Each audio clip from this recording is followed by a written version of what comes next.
So a guy named YSL Woody.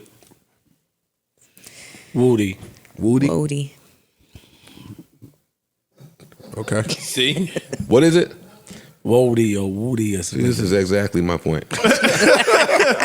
Yeah. Because then we're going to get into this. I'm not street or tough enough to say this take, but boy, I want to say it. I might even call some tough niggas so I can say this one. Let Flip say it. He's street. Nah, they already, I should have seen his text. We got it. See what? Tough get me jammed up. Yo, these street niggas today, boy, at least half of them, a good third of them, these niggas was eating Chinese food in school. Steroids. Pizza. Fuck me Movies. You fucked me up with the Chinese. VCR. I don't get what you're saying. Trying to catch it. My brain. Catch it. Yeah. These niggas had about 5 classmates.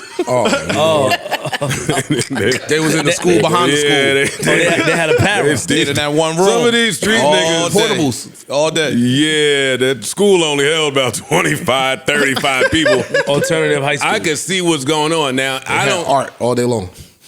My bad. Sorry. I don't never bother to investigate because once y'all say that y'all all street, I believe y'all. Yeah, I check out at that point. Yeah, I believe you. Y'all got it. It's My none bad. of My bad. It's none of my business, and it's not worth checking out, right? But then you get moments like this, where some nigga, and the cops got to stop that shit. The cops gonna get somebody killed.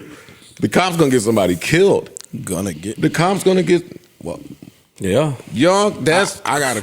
Go ahead. I gotta. So YSL Woody is on video snitching. Let me tell y'all how bad it is. Long story less long. I didn't even bother to check this out until people kept telling me, you have to hear it, you have to hear it.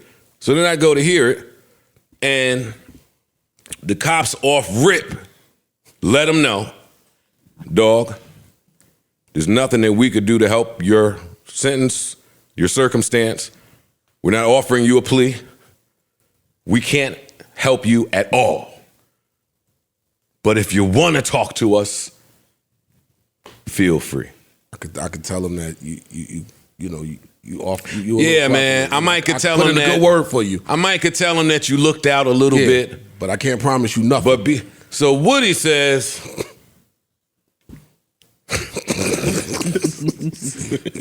Well, what don't he say at this point?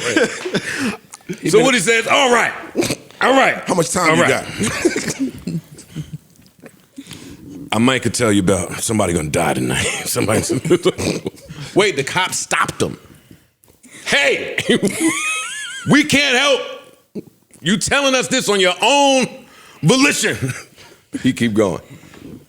Yo, somebody gonna die tonight, and I might know the car that's gonna pick up. They might change the car now that I'm talking to you, but I know the car, and I might can arrange something to where I make the call and y'all be there in the sting operation, but you gotta make it smooth because they're gonna know because, yo, I'm sitting there watching. Yo, he was trying to design the whole play. He's like, yo, if y'all can get me out of here by 11 o'clock and give me a different background, like, I could call and we could set it up.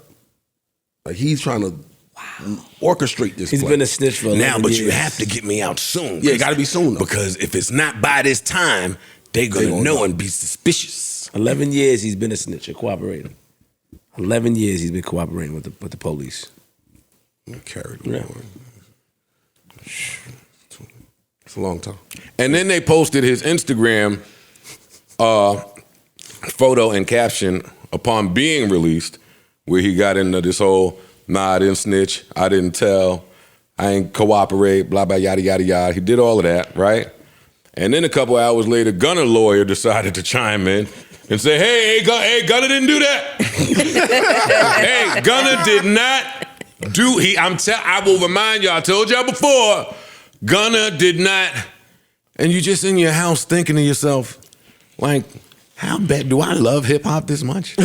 Yeah. Do I love hip hop? Did LL and them really do it for me where I have to deal with this in 2023 with these fucking idiots? Man, the snitches, the people that's telling are being highlighted. They putting up how much money they're making a year by being a snitch or informant. up to 80,000. They're highlighting this, I guess, to it's an It's incentive. lucrative to be Wow, an this is a informant. new cottage industry. To give people, incentive. What is 80 to grand? come in. 80,000. Nigga, what? $80,000 when you gotta watch your back every second of They don't every know. single day. And on top of that, we got to hold the cops accountable because a lot of these snitches that come home, they are doing the crime and they're initiating the crime, and they're able to still get away by involving others and not take accountability for what they're doing. It's a plan. I've seen it before. COINTELPRO. No, he This shit is the craziest shit going on. They made this a thing. These niggas is making 70 to 80,000 a year.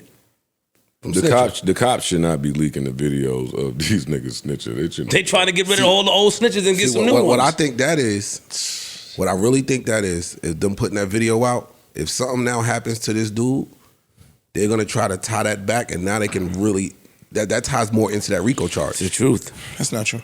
Why don't it? Because if I try to make it look like you orchestrated a hit on him for that, I'm Because asking. you're gonna have plausible deniability that people don't like rats. People don't like snitches. So whether I put a hit on him or not, some people just emote that nigga because he around me. Like, get your snitch ass out of here. Niggas was killing snitches for free. Whether they ratted on you or somebody you know or not, you could still get killed just for being a snitch. When we was younger, though, that's back in the day. I don't think they're doing that now. I don't know if that's happening now. But now you see him literally. He ain't got no deniability. Sometimes it can be like, no, yo, I ain't telling niggas nothing. He can't say that. Nope. Fam, we Even like with Gunna, it was a gray area for a minute, right? Now with him, what can he say? Fam, we watched another What was the snitch grade run area? around all over Instagram to this day celebrating. Different. Like, I'm just saying, no, it's not different. It's totally You're different. saying it as if The day of the rats is on us. Dog, you are talking about, if y'all think the person that you're talking about is different, because that particular person, everybody knew he wasn't a gangster. He was just being protected by the gangsters, and when they did something to him, he told. This nigga was deep in the, knee deep, from what I heard, in the streets. Okay. It's different, bro. You got to go home. You got to go to your neighborhood. You got to do all of that shit. That other nigga you talking about is well removed from his neighborhoods and his environment. I give you another one.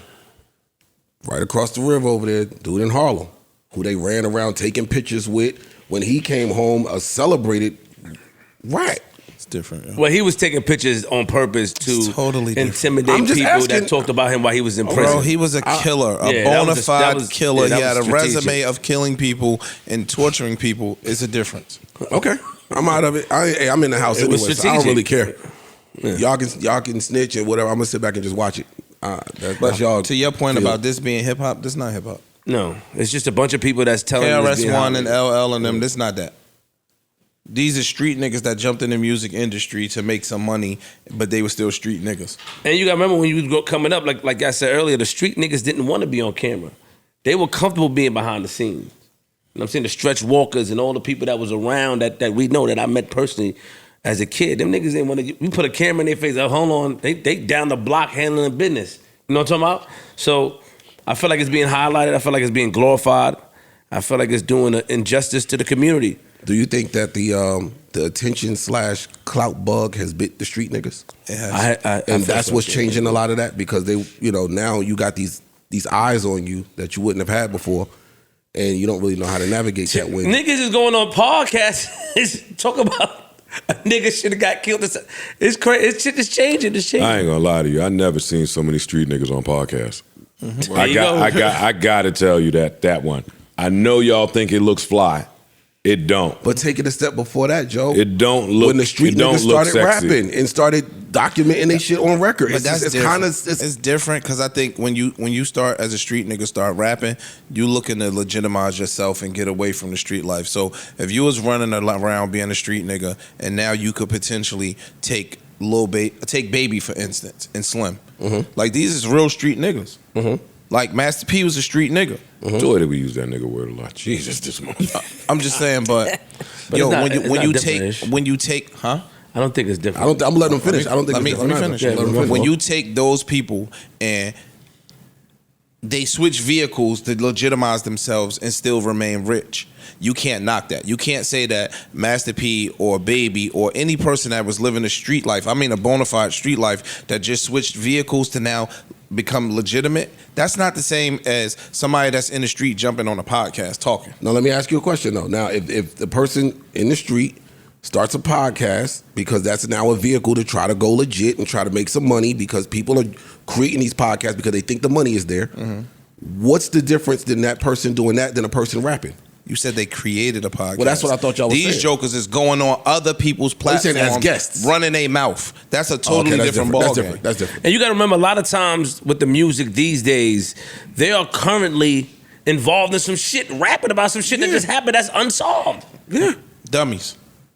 Niggas wasn't doing that back in the days, nigga. Bro, they are running to either Instagram or the studio right after the shit happens. And Instagram, shout out to all the online detectives, the keyboard judges. They putting shit together and they snitching for you. They helping you. They sending it to the police. Look, you might want to check this out. They are the police. They are. Police Right. sitting there like, word. All right, so he did this. Okay, good looking. Got it. And the persona of rapping about, like, I guess because the YouTube wave and everything that gets so much views, rapping about what you're doing, rapping about the crimes, it gets so much views. And niggas want that instant clout. It's the clout cookie. Yeah. They take a bite of the clout cookie and it's also wanting authenticity in the rap. You know what I'm saying? Like if somebody's rapping about a life that they not really living, they get called out about it. They say, oh, he's fake. He never did this. So now it's like niggas feel like they gotta be that. Niggas go on these shows and talk about all of their business. That shit is stupid to me. I agree. I agree. Facts. New Joe Budden.